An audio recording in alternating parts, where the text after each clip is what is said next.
नमस्कार। खबरां दे इस बुलेटिन च तुहाडा स्वागत। मैं हां परमिंदर कौर। पहला पेश ने चोण दीआं खबरां।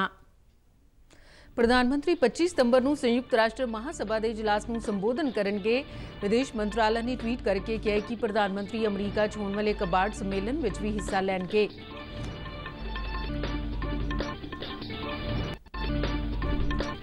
प्रधानमंत्री नरेंद्र मोदी अज उत्तर प्रदेश के अलीगढ़ च राजा महेंद्र प्रताप सिंह स्टेट यूनीवर्सिटी का नींह पत्थर रखणगे। विदेश मंत्री डॉक्टर एस जयशंकर ने कहा कि भारत पहलों की तरह ही अफगानिस्तान के लोगों की मदद करने का इच्छुक है।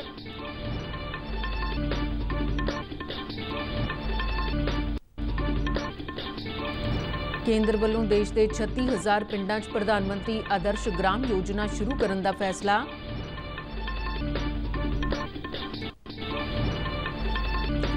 मुख्यमंत्री वालों 125 करोड़ की लागत वाले प्रोजेक्ट राज व्यापी डायग्नोस्टिक और लैबोरेटरी सेवा और नवे मुहांदरे वाली 108 एंबूलेंस एमरजेंसी रिस्पॉन्स सेवा सूबा वासियों को समर्पित की गई।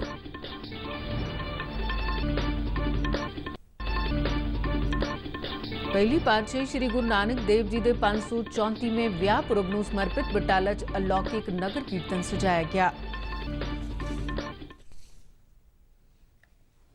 ते हुण खबरां विस्तार नाल। प्रधानमंत्री नरेंद्र मोदी 25 सितंबर ਨੂੰ संयुक्त राष्ट्र महासभा के इजलास ਨੂੰ संबोधन करनगे। विदेश मंत्रालय ने ट्वीट करके आख्या कि प्रधानमंत्री कबाड़ सम्मेलन च शामिल होने लिए अमरीका जाणगे जो 24 सितंबर ਨੂੰ हो रहा है। इस सम्मेलन च भारत, जापान, अमरीका, आस्ट्रेलिया शामिल है। ये एक रणनीतिक मंच है। इसका उद्देश्य हिंद प्रशांत खेतर में शांति स्थापित करना है। कबाड़ सम्मेलन च भारत, जापान, आस्ट्रेलिया ते अमरीका के नेता पहली बार प्रत्यक्ष रूप च शामिल होणगे। इस तो पहले इस साल मार्च में कबाड़ देशों की वर्चुअल मीटिंग हुई सी, जिस अमरीका के राष्ट्रपति जो बाइडन, प्रधानमंत्री नरेंद्र मोदी तो इलावा आस्ट्रेलिया ते जापान के प्रधानमंत्री भी शामिल सन।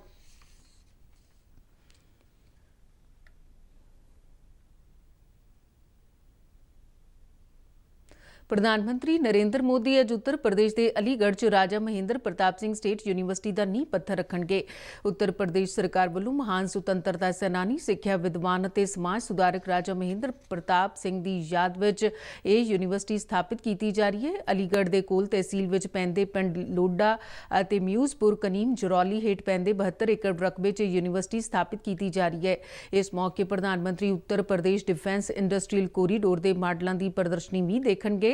प्रधानमंत्री नरेंद्र मोदी वालों फरवरी 2018 च होए यूपी पूंजीकार शिखर सम्मेलन के उद्घाटन समय इस कोरीडोर का ऐलान किया गया सी।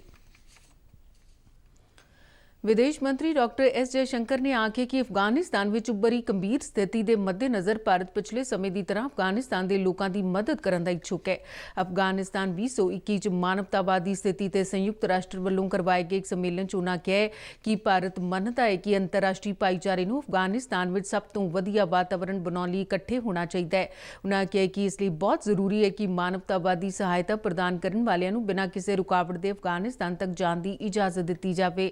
उन्होंने कहा कि संयुक्त राष्ट्र को अजिहे यत्नां की निगरानी करन अते अफगान भाईचारे की सहायता लिए गैर पक्षपाती काम कराने की शक्ति है।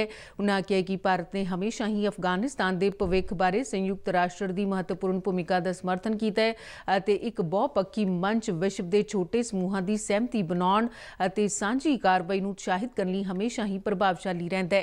उन्होंने कहा कि भारत का मनना है कि संयुक्त राष्ट्र सुरक्षा परिषद के मते 2593 आने वाले दिनों में अंतर्राष्ट्रीय भाईचारे के दृष्टिकोण की अगवाई करनी चाहिए, क्यों जो अफगानिस्तान एक नाजुक और चुनौतीपूर्ण पड़ाव विचों लंघ रहा है। कबायली मामलों बारे केंद्रीय मंत्री अर्जुन मुंडा ने कहा कि उन्होंने मंत्रालय देश भर के 36,000 पिंडां च प्रधानमंत्री आदर्श ग्राम योजना शुरू करेगा। गुवाहाटी च पत्रकारों नाल गलबात करदे उन्होंने आख्या कि 50% कबायली आबादी वाले पिंडां नूं तरजीह दी जाएगी। उन्होंने कहा कि असम के 1700 कबायली पिंडां नूं आदर्श पिंडां च तब्दील किया जाएगा। उन्होंने कहा कि असम च 184 नवे वन तण केंद्र स्थापित किए जाएंगे, जिन्हां नाल 60,000 तो वध लोकां नूं फायदा होवेगा। उन्होंने कहा कि उन्हों का मंत्रालय देश के कबायली लोगों के शक्तिकरण लिए दिन रात काम कर रहा है। फूड प्रोसैसिंग मंत्रालय ने किया कि आज़ादी का अमृत महोत्सव के हिस्से वजों 6 ਤੋਂ 12 ਸਤੰਬਰ तक मनाए गए फूड प्रोसैसिंग हफ्ते दौरान 21 फूड प्रोसैसिंग प्रोजेक्टां का उद्घाटन किया गया। केंद्रीय फूड प्रोसैसिंग मंत्री पशुपति कुमार पारस और फूड प्रोसैसिंग राज मंत्री प्रहलाद सिंह पटेल ने इन्हां प्रोजेक्टां का उद्घाटन किया। इन्हां प्रोजेक्टां का उद्देश्य खेती तो मार्केट तक मुल लड़ी च वाधे दे नाल-नाल फूड प्रोसैसिंग उद्योगां लई आधुनिक बुनियादी ढांचे दीआं सहूलतां मुहैया करवाउणा है। इन्हां प्रोजेक्टां ते कुल 416 करोड़ 59 ਲੱਖ रुपए खर्च आया ते मंत्राला वालों इन्हां प्रोजेक्टां लई 104 करोड़ रुपए तो वध दी आर्थिक सहायता मंजूर की गई है। ये प्रोजेक्ट खेती उत्पादन किसानां लई बेहतर कीमत की प्राप्ति भंडारण की वधिया सहूलत और खेतर के किसानां लई एक व्यापक बाजार नूं यकीनी बनाउणगे।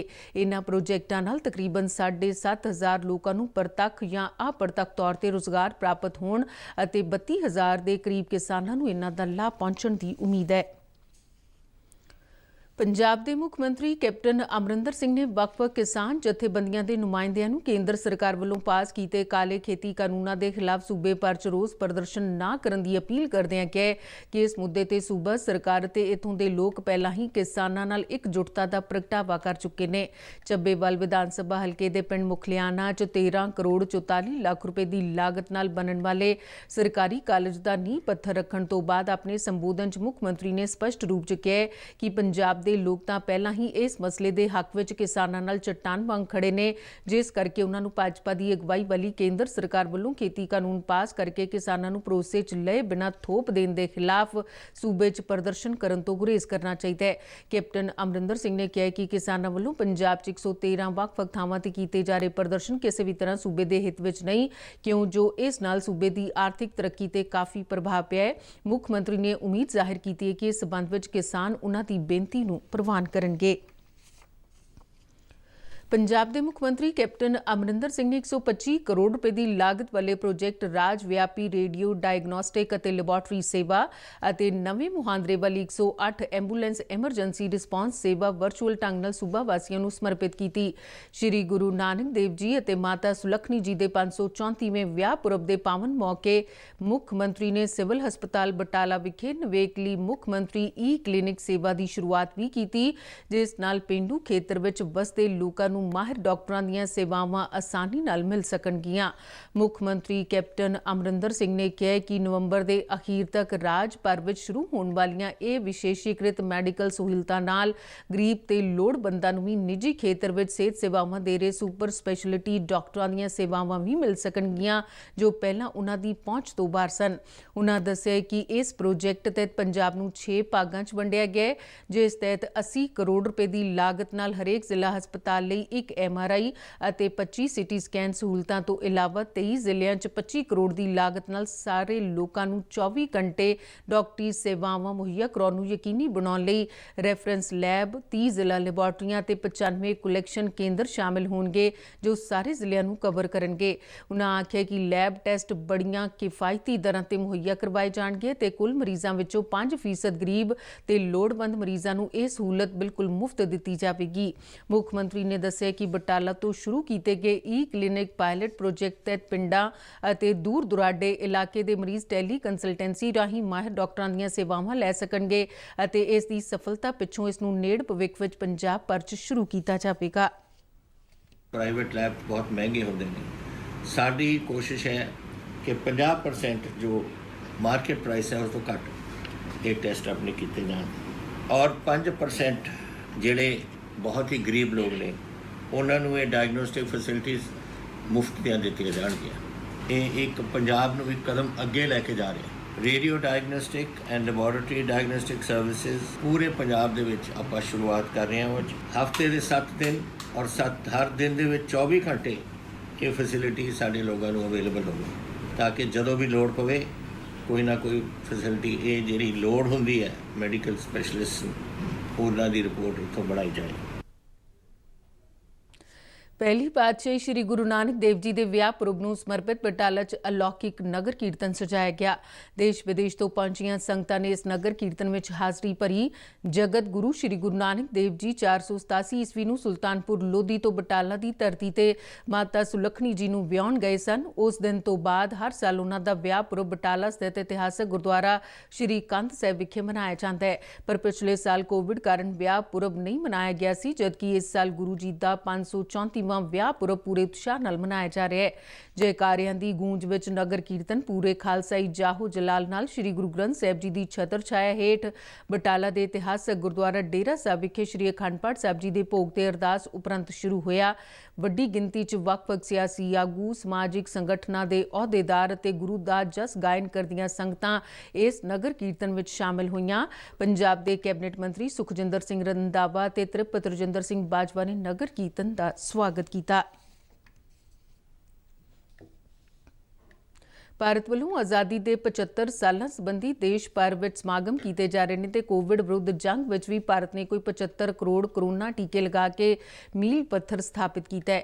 ਕਰੋਨਾ ਵਿਰੁੱਧ ਇਸ ਜੰਗ ਵਿੱਚ ਦੇਸ਼ ਵਾਸੀ ਪੂਰੇ ਜੀ ਜਾਨ ਨਾਲ ਲੱਗੇ ਹੋਏ ਨੇ ਤੇ ਸਰਕਾਰ ਤੇ ਪ੍ਰਸ਼ਾਸਨ ਵੱਲੋਂ ਇਸ 'ਚ ਵੱਡੀ ਭੂਮਿਕਾ ਨਿਭਾਈ ਜਾ ਰਹੀ ਹੈ। ਭਾਰਤ ਵੱਲੋਂ 75 ਕਰੋੜ ਟੀਕਾਕਰਨ ਖੁਰਾਕਾਂ ਦਿੱਤੇ ਜਾਣ ਦਾ ਕਈ ਉੱਘੀਆਂ ਹਸਤੀਆਂ ਨੇ ਸਵਾਗਤ ਕੀਤਾ ਹੈ ਤੇ ਇਸ ਲਈ ਪ੍ਰਧਾਨ ਮੰਤਰੀ ਨਰਿੰਦਰ ਮੋਦੀ ਦੀ ਸ਼ਲਾਘਾ ਕੀਤੀ ਹੈ। ਓਲੰਪਿਕ ਹਾਕੀ ਖਿਡਾਰਨ ਰੀਨਾ ਖੋਖਰ ਨੇ ਇਸ ਪ੍ਰਾਪਤੀ ਦੀ ਸ਼ਲਾਘਾ ਕਰਦਿਆਂ ਸਰਕਾਰ ਨੂੰ ਵਧਾਈ ਦਿੱਤੀ। ਉਹਨਾਂ ਲੋਕਾਂ ਨੂੰ ਛੇਤੀ ਤੋਂ ਛੇਤੀ ਕਰੋਨਾ ਤੋਂ ਬਚਾਅ ਲਈ ਟੀਕਾ ਲਗਵਾਉਣ ਦੇ ਨਾਲ-ਨਾਲ ਮਾਸਕ ਪਾਉਣ ਅਤੇ ਸਮਾਜਿਕ ਦੂਰੀ ਬਣਾ ਕੇ ਰੱਖਣ ਦੀ अपील की थी। भारतीय महिला हॉकी टीम की सदस्य हूँ जो अभी टोक्यो में खेल कर आई है। कल हमने एक नया कीर्तिमान स्थापित किया है जिसमें हमने 76 करोड़ का मार्क पार किया वैक्सीनेशन में, जिसका श्रेय मैं मोदी जी को देना चाहती हूँ। जिस तरीके से उन्होंने महिला हॉकी टीम और जो ओलंपिक में जो टीमें गई थी उनका साहस बढ़ाया है, उसी तरह उन्होंने देश में कोविड की लड़ाई में भी आगे लेके आए हैं। मेरी आप सबसे ये अपील है कि आप जिन्होंने वैक्सीन नहीं लगवाई वो प्लीज़ जल्दी जाकर वैक्सीन लगवाएं और मास्क ज़रूर लगाएं। कोरोना अभी ख़त्म नहीं हुआ है, ये जंग अभी जारी है। बहुजन समाज पार्टी अंबेडकर ने जलंधर के अंबेडकर चौक में एक इकट्ठ दौरान सूबे की कैप्टन सरकार ते पंजाब की जनता नाल कीते वादे पूरे ना करन दा इल्जाम लगाया है। पार्टी प्रधान देवीदास नाहर ने कहा कि सरकार तो सारे ही वर्ग दुखी ने। उन्होंने कहा कि वादे अनुसार सरकार नौजवानों नूं नौकरियां नहीं दे सकी अते सूबे च दलितां विरुद्ध अत्याचार वधिया है। देवीदास नाहर ने कहा कि महंगाई कारण गरीब जनता का जीवना मुहाल हो गया है। सूबा सरकार वालों रखे गए ठेका कामे वादे मुताबिक पक्के होने का इंतजार कर रहे हैं अते थां-थां रोस मुजाहरे करन लई मजबूर ने। संयुक्त राष्ट्र ने आख्या कि अफगानिस्तान की सहायता लिए 60 करोड़ डॉलर का फंड स्थापित करेगा। संयुक्त राष्ट्र के सकत्तर जनरल एंटोनियो गुतरस ने जनेवा च एक कानफ्रेंस दौरान कहा कि अफगानिस्तान से पिछले महीने तालिबान के कब्जे तो बाद उत्थे मानवतावादी संकट पैदा हो गया। उन्होंने कहा कि अफगानिस्तान के 3 नागरिकों विचों एक नूं इस गल का भी कोई पता नहीं कि उसनूं अगला खाना कित्थे नसीब होवेगा। उन्होंने आख्या कि उत्थे गरीबी की दर वध रही है ते बुनियादी जनतक सेवावां ढह ढेरी होने के करीब ने। उन्होंने कहा कि इस महीने के अंत तक सर्दियों के मौसम के शुरू होने नाल अफगानिस्तान के लोगों को भोजन का बड़ा संकट पैदा हो सकता है। खबरों के बुलेटिन साडे दर्शक RNUDD के जलंधर के YouTube चैनल, फेसबुक पेज और ट्विटर हैंडल से भी देख सकते हैं। तो बुलेटिन के अखीर में चुनिया खबरां एक बार फिर तो। प्रधानमंत्री 25 सितंबर को संयुक्त राष्ट्र महासभा के इजलास को संबोधन करेंगे। विदेश मंत्रालय ने ट्वीट करके कहा कि प्रधानमंत्री अमरीका च होने वाले कबाड़ सम्मेलन में भी हिस्सा लेंगे। प्रधानमंत्री नरेंद्र मोदी अज उत्तर प्रदेश के अलीगढ़ च राजा महेंद्र प्रताप सिंह स्टेट यूनिवर्सिटी का नींह पत्थर रखणगे।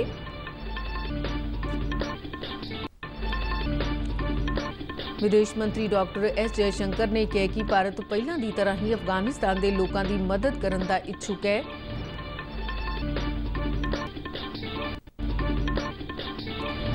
केंद्र वालों देश के 36,000 पिंडां च प्रधानमंत्री आदर्श ग्राम योजना शुरू करने का फैसला।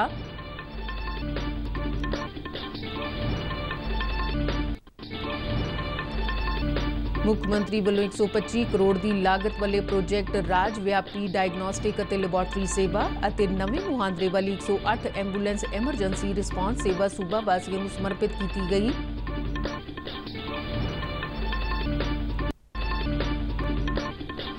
ਪਹਿਲੀ ਪਾਤਸ਼ਾਹੀ ਸ੍ਰੀ ਗੁਰੂ ਨਾਨਕ ਦੇਵ ਜੀ ਦੇ 534ਵੇਂ ਵਿਆਹ ਪੁਰਬ ਨੂੰ ਸਮਰਪਿਤ ਬਟਾਲਾ 'ਚ ਅਲੌਕਿਕ ਨਗਰ ਕੀਰਤਨ ਸਜਾਇਆ ਗਿਆ।